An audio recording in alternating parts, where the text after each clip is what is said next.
Hello everyone, welcome to study journey with you. Friends, आज हम लोग पढ़ने वाले हैं हिंदी का एक महत्वपूर्ण टॉपिक जो कि हमारा है अव्यय। और ये जो क्लास है ये हमारी एग्ज़ाम पॉइंट ऑफ व्यू आपके जो एस्टेट का एग्ज़ाम है उसको ओरिएंटेड है।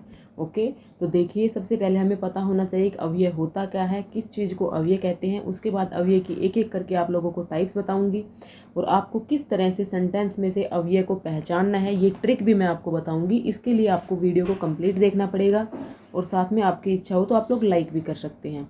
तो देखिए फ्रेंड्स, सबसे पहले हमारे पास जो अव्यय है, अब तक हमने क्या पढ़े थे, विकारी शब्द पढ़े थे। अब तक आप लोगों ने देखा होगा प्रीवियस वीडियो में हम लोग संज्ञा, सर्वनाम, विशेषण, क्रिया, ये चारों चीज़ मैं आप लोगों को क्लियर करवा चुकी हूँ। तो ये हमारे क्या थे, विकारी शब्द थे। विकारी शब्द क्या होते हैं, जो जिनके ऊपर लिंग, वचन, कारक और काल आदि का प्रभाव पड़ता है, तो उनको तो क्या कहते थे, विकारी शब्द कहते थे। लेकिन अभी जो हम पढ़ रहे हैं अव्यय, अव्यय क्या होते हैं, अविकारी शब्द होते हैं। अविकारी शब्द या अव्यय की जो डेफिनेशन है वो क्या होती है कि वे शब्द जिन पर लिंग, वचन, कारक, काल आदि का कोई भी प्रभाव नहीं पड़ता है। इसको आप लोग एक एग्जाम्पल की हेल्प से देखिए। ठीक है, जैसे कि मैं आपको बोलती हूँ कि रमेश अभी अभी आया। हमने क्या कहा, रमेश अभी अभी आया। ठीक है, साथ में मैंने कहा वे अभी अभी आए, वे अभी अभी आए। एक सेंटेंस और ले लीजिए, गीता अभी अभी आई, गीता अभी अभी आई। तो यहाँ पे आप लोग देखिए कि जो हमारे पास जो रमेश वाला जो सेंटेंस था ये हमारा किस में था, पुल्लिंग में था, है ना। रमेश हमारा क्या था, पुल्लिंग था। लेकिन जो अभी अभी था वो इसमें ये अभी अभी था। ठीक है, इस सिर्फ अभी अभी को देखिए, ये जो वर्ड है इसको देखिए, अभी अभी को। फिर मैंने इसका क्या कर दिया, इसका वचन परिवर्तन कर दिया। रमेश क्या था, सिंगल पर्सन था, हमारा एक वचन था। लेकिन जब मैंने इसको क्या कर दिया, बहुवचन कर दिया, तो भी जब हमारा अभी अभी है उसके ऊपर कोई भी प्रभाव नहीं पड़ा, वो अपने आप में क्या रहा, अभी अभी ही रहा। ओके, फिर मैंने उसका क्या कर दिया, लिंग परिवर्तन कर दिया।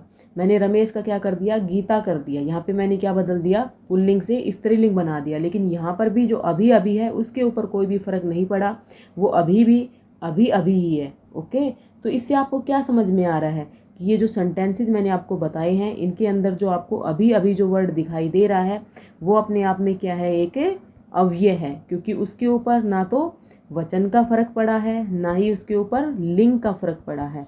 ओके, और देखिए जो काल वगैरह होते हैं उनका भी कोई फर्क नहीं पड़ता। जैसे कि मैंने कहा रमेश अभी अभी आया है। ठीक है, रमेश अभी अभी आया है। और मैं कहूँ रमेश अभी अभी आएगा, तो मैंने क्या कर दिया, काल है उसको बदल दिया। लेकिन जो अभी अभी है वो अपने आप में क्या रहा, वही एज इट इज़ रहा। यानी उसके ऊपर लिंग, वचन, कारक आदि का कोई भी प्रभाव नहीं पड़ा। तो अब आप लोगों को अच्छे से समझ में आ गया होगा ना अव्यय क्या होते हैं। अव्यय वो शब्द होते हैं जिनके ऊपर लिंग, वचन, कारक आदि का कोई प्रभाव नहीं पड़ता। वो जैसे पहले थे बाद में भी वैसे ही रहते हैं। ठीक है, तो ये हमारे क्या कहलाते हैं, अव्यय कहलाते हैं। ओके, नेक्स्ट देखिए, नेक्स्ट देखिए,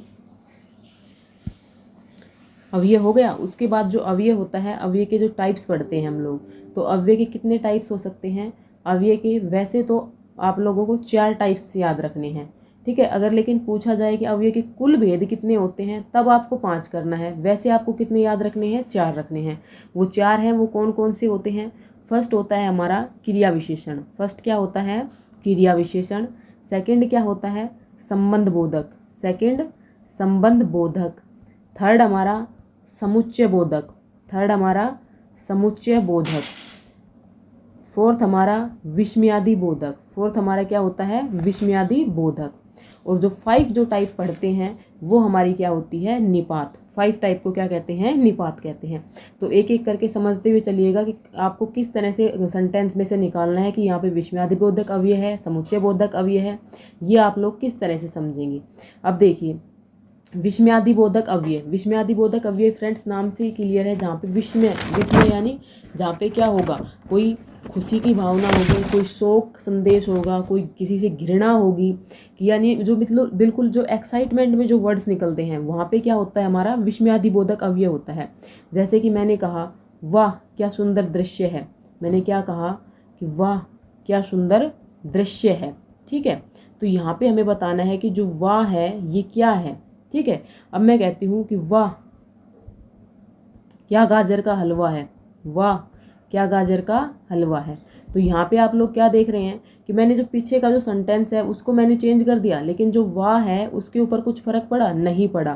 तो ये हमारा कैसा शब्द है, अव्यय शब्द है। और हमारा कौन सा अव्यय है, ये विस्मयादिबोधक अव्यय है। कौन सा अव्यय है हमारा, विस्मयादिबोधक अव्यय है। नाम से ही क्लियर है, विस्मयादि।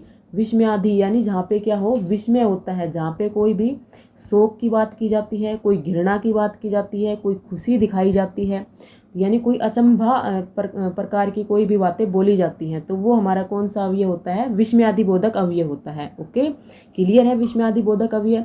पहले बिल्कुल आपको आसान आसान से बताते हुए चलती हूँ। ठीक है, अब देखिए एग्जाम्पल की हेल्प से समझाऊंगी आप लोगों को। जैसे कि मैंने कहा सीमा खाना पकाती है, सीमा खाना पकाती है लेकिन रीना कपड़े धोती है। हमने क्या कहा, रीना कपड़े धोती है।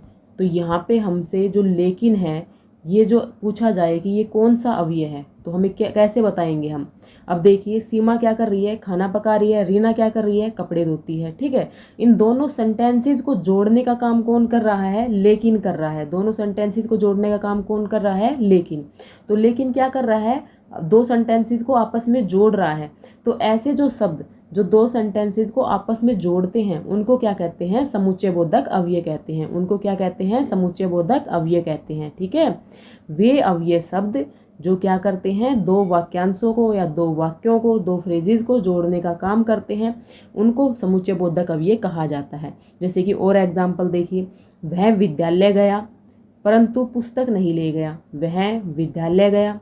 तो यहाँ पे अपने आप में ये एक अलग हमारे पास क्या है, वाक्यांश है, वाक्य का टुकड़ा है ना ये। वह विद्यालय गया परंतु पुस्तक नहीं ले गया, परंतु पुस्तक नहीं ले गया। ठीक है, तो ये पुस्तक नहीं ले गया ये अपने आप में एक अलग वाक्यांश है, वह विद्यालय गया ये अपने आप में एक अलग वाक्यांश है। इनको जोड़ने का काम कौन कर रहा है, परंतु। तो दो वाक्यांशों को जब जोड़ने का जो काम करता है उसको क्या कहते हैं, समुच्चय बोधक अवयव कहते हैं। समुच्चय बोधक अवयव भी आपको अच्छे से समझ में आ गया होगा। ठीक है, आपको और भी डिटेल में बताऊंगी, पहले हल्का हल्का सा समझ लीजिए। ठीक है, नेक्स्ट हमारा एक क्या था, संबंध बोधक अवयव। क्रिया विशेषण को तो डिटेल में पढ़ेंगे क्योंकि उसके तो आगे भी टाइप हैं। इनके आगे आप लोगों को टाइप वगैरह याद नहीं करने हैं, बस सिर्फ यही पहचानना है, संबंध बोधक अवयव। अब नाम से क्या क्लियर हो रहा है आपको, संबंध यानी जो क्या करते हैं, जो संज्ञाओं के बीच आप लोगों को स्पष्ट संबंध का बोध करवाएंगे उनको क्या कहेंगे, जो आपस में रिलेशन को शो करेंगे उनको संबंध बोधक अवयव कहेंगे। डेफिनेशन समझ में नहीं आई, छोड़ दो डेफिनेशन को। देखो एग्जाम्पल की हेल्प से समझो। घर के आगे बगीचा है, मैंने क्या कहा, घर के आगे क्या है, बगीचा है। तो यहाँ पे आपसे पूछा जाए कि ये जो के आगे है ये क्या है, तो ये क्या है हमारा, ये घर और बगीचा में क्या करवा रहा है, संबंध बता रहा है कि भाई घर और जो बगीचा है उसका संबंध कैसा है, वो उसके आगे है ना। तो ये घर और बगीचा के बीच में क्या दिखा रहा है, संबंध दिखा रहा है। तो इसलिए इसको क्या कहेंगे, संबंध बोधक अवयव कहेंगे। क्या कहेंगे, संबंध बोधक अवयव। ओके, जैसे कि और एग्जाम्पल ले लीजिए, जैसे कि मेरे भाई का मित्र, मैंने क्या कहा, मेरे भाई का मित्र। तो यहाँ पे मेरे भाई का मित्र क्रिकेट खेलता है, मेरे भाई का मित्र क्रिकेट खेलता है। तो यहाँ पे आपसे पूछा जाए यहाँ पे कि जो भाई का ये मित्र है, ये जो सेंटेंस है यहाँ पे जो का है ये किसका काम कर रहा है, अवयव का काम कर रहा है, क्योंकि मेरे भाई और मित्र इन दोनों के बीच में संबंध को शो कर रहा है। तो ये हमारा कौन सा अवयव हो जाएगा, संबंध बोधक अवयव हो जाएगा। ओके, क्लियर, समझ में आ गया। अब देखिए किसको पढ़ेंगे, अब पढ़ेंगे क्रिया विशेषण को। क्रिया विशेषण के आगे भी टाइप होते हैं, तो अब मैं आप लोगों को क्रिया विशेषण पढ़ाती हूँ, क्योंकि बस अब यही बचा है जिसमें मेन कहानी होती है, जहाँ से एग्जाम में क्वेश्चन बनते हैं। एस्टेट के एग्जाम में यहाँ से क्वेश्चन जरूर फंसता है। ठीक है, तो देखिए क्रिया विशेषण, फ्रेंड्स नाम से ही क्लियर है, क्रिया प्लस विशेषण, दो शब्दों के मेल से बना है। यानी जो क्या करते हैं, क्रिया की विशेषता बताते हैं, उनको क्या कहा जाता है, क्रिया विशेषण कहा जाता है। ये मोस्टली क्रिया के पहले प्रयोग होते हैं, और क्रिया के बारे में कोई विशेषता बताते हैं तो उनको क्या कहते हैं, क्रिया विशेषण कहते हैं। ठीक है, जैसे कि मैं अभी अभी आया हूँ, तो भाई आया की क्या बता रहा है, ये विशेषता बता रहा है। आना, आना क्या है, अपने आप में क्रिया है, और क्रिया की क्या बताई जा रही है, विशेषता बताई जा रही है। तो अभी अभी यहाँ पे किसका काम कर रहा है, क्रिया विशेषण का काम कर रहा है। ओके, वह बहुत पहले ही चला गया। तो चला जाना अपने आप में क्या है, क्रिया, और उसकी विशेषता क्या बताई, बहुत पहले। तो ये क्या हो गया, क्रिया विशेषण हो गया। बच्चा बाहर खेल रहा है। अब जहाँ पे जो काम हो रहा है वो क्रिया होती है, तो काम क्या हो रहा है, खेलना। तो खेलना तो क्या है, क्रिया है, लेकिन कहाँ खेल रहा है, बाहर खेल रहा है। तो उसकी क्या बता दी हमने, विशेषता बता दी। तो बाहर क्या हो गया हमारा, क्रिया विशेषण। ओके, तो क्रिया विशेषण के लिए क्लियर है। जो क्रिया की विशेषता बताते हैं, क्रिया से मोस्टली आप लोगों को क्रिया से पहले प्रयुक्त होकर के दिखाई देते हैं। अब इसके भेद होते हैं, 4 प्रकार के क्रिया विशेषण के भेद हो सकते हैं। वो 4 प्रकार के कौन कौन से हो सकते हैं उनको देखिएगा, ठीक है। फर्स्ट होता है कालवाचक क्रिया विशेषण, सेकंड स्थानवाचक क्रिया विशेषण, थर्ड हमारा परिमाणवाचक क्रिया विशेषण, और फोर्थ हमारा रीतिवाचक क्रिया विशेषण। ये आपको एक एक करके समझनी है, ठीक है, क्योंकि यहाँ से एग्जाम में क्वेश्चन बनता है क्रिया विशेषण से। आपसे टाइप्स पूछ लेगा कि कौन सा क्रिया विशेषण, इसमें कौन से क्रिया विशेषण का प्रकार है। ओके, आपको 4 ऑप्शन दे देगा, कालवाचक, स्थानवाचक, परिमाणवाचक, रीतिवाचक। तो उसमें से आपको छांटना आना चाहिए। देखो, बिल्कुल आपको ट्रिक के माध्यम से बता दूंगी मैं कि आपको किस तरीके से निकालना है। देखिए, काल जो है, कालवाचक यानी वो किसका बोध करवाएगा, समय का बोध करवाएगा। जो क्रिया हो रही है उसके समय का बोध जो करवाएगा। काल का मतलब क्या होता है, समय होता है ना। तो जो क्रिया हो रही है उसके समय का जो बोध करवाता है उसको क्या कहते हैं, कालवाचक क्रिया विशेषण, ठीक है। जो स्थान का बोध करवाएगा, किसी क्रिया के स्थान का बोध करवाएगा, उसको क्या कहेंगे, स्थानवाचक। जो क्रिया होने के परिमाण का यानी कम ज़्यादा इस तरीके से जो परिमाण का नाप तोल का बोध करवाएगा क्रिया विशेषण, उसको क्या कहेंगे, परिमाणवाचक। रीतिवाचक, जो क्रिया विशेषण के जो क्रिया हो रही है उसकी तरीके की विशेषता बताएगा कि किस तरीके से कोई काम किया जा रहा है। तो वहाँ पे क्या होता है, हमारा रीतिवाचक क्रिया विशेषण होता है। समझ में आया, नाम से ही क्लियर हो रहे हैं, बस थोड़ा सा ध्यान से समझिएगा। कालवाचक, जो क्रिया के घटित होने के समय का बोध करवाता है। स्थानवाचक, जो क्रिया के घटित होने के स्थान का बोध करवाता है। परिमाणवाचक, जो क्रिया के घटित होने की नापतोल का बोध करवाता है। और रीतिवाचक, जो क्रिया के घटित होने के तरीके का बोध करवाता है, उसकी रीति का बोध करवाता है, विधि का बोध करवाता है, उसको क्या बोलते हैं, रीतिवाचक क्रिया विशेषण बोलते हैं। ओके, जैसे देखिए एग्जाम्पल देखिए, मनोज प्रातःकाल घूमने जाता है। एग्जाम्पल इतने हैं। अगर आप लोगों ने ये नोट्स परचेज कर रखे हैं, क्योंकि आप लोगों को पता है कि मेरे चैनल पर आप लोगों को पेड नोट्स भी प्रोवाइड किए जा रहे हैं। अगर आप लोग चाहते हैं इनको परचेज करना तो कम्युनिटी में आप लोगों को एक व्हाट्सएप नंबर मिल जाएगा, वहाँ पर आप लोग मुझे मैसेज करके आप लोग इन्फॉर्मेशन ले सकते हैं। बिल्कुल मिनिमम कॉस्ट रखी गई है और सारे जो कॉमन सेक्शन के जो नोट्स हैं वो आपको प्रोवाइड किए जा रहे हैं।